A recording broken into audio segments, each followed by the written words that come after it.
Hello guys, मैं हूं नवीन और शुरू करते हैं हमारी वीडियो की तरफ।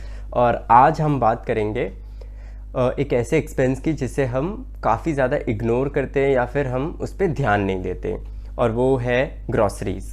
ग्रॉसरीज़ का मेन मतलब मैं एक रूल बताना चाह रहा हूँ जिसे अगर आप यूज़ करते हो तो आप अपनी ग्रॉसरी के जो खर्चे हैं उसे कंट्रोल भी कर सकते हो और कितना खर्च होना चाहिए उस पर भी ध्यान दे सकते हो। तो जो रूल है वो है 10-5-3। 10-5-3 का मतलब क्या है? ये एक एक नंबर जो है सिग्निफाई करता है अलग अलग चीज़ों को। तो जो 10 है वो 10% of the cumulative income of the family, मतलब कि फैमिली में सपोज़ आप सिंगल हो या फिर कपल हो तो आपको जो है अपना क्यूमुलेटिव इनकम का 10% जो है ग्रॉसरीज की तरफ खर्च करना चाहिए। मतलब इतना आपको एटलीस्ट खर्च करना चाहिए। अगर इससे ज़्यादा खर्च कर रहे हो आप तो ये हो सकता है कि आप फिजूल के खर्चे कर रहे हो।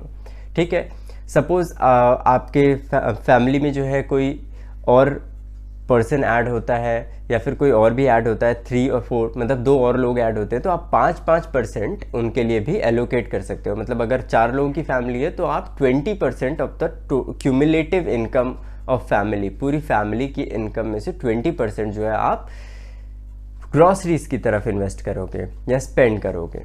ठीक है, अगर 4 के बाद कोई 5वां पर्सन आता है तो 5वें पर्सन से आप 3% जो है इंक्रीज करना स्टार्ट करोगे। सपोज 6 पर्सन है तो 4 लोगों का 20% हो गया और बाकी के 2 लोगों का 3 यानी 6%। यानी आपको जो टोटल परसेंटेज रखना है पूरी फैमिली का वो होगा 26% of your total monthly income from the family.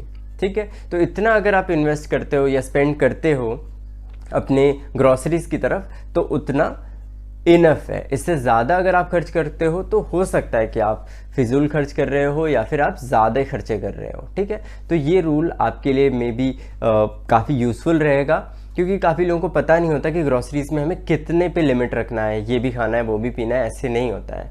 ठीक है, चीज़ें आपको काफ़ी कंट्रोल होकर के चलना पड़ता है।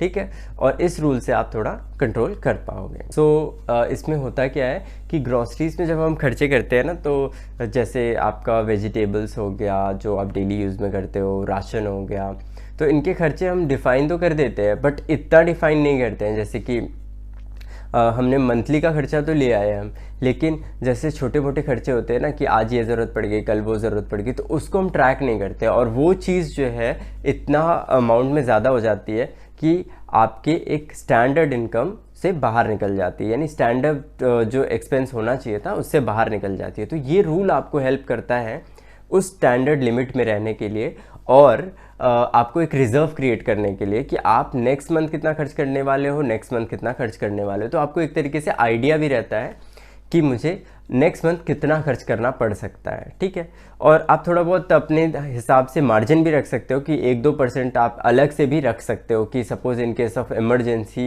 एक्स्ट्रा कुछ ज़रूरत पड़ता है तो हम उसे यूज़ कर सकते हैं। ठीक है, तो ये रूल कोई हार्ड एंड फास्ट रूल नहीं है कि आप जो है बिल्कुल इस पर स्टिक होकर के चलो, आप अपने हिसाब से इसे चेंज कर सकते हो।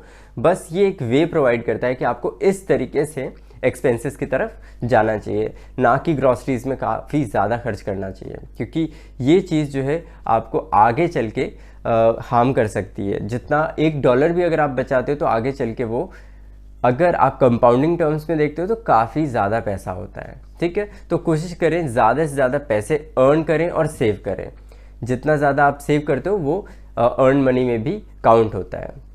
आई एम श्योर आपको पता होगा कि every dollar you save is a dollar you earn, है ना।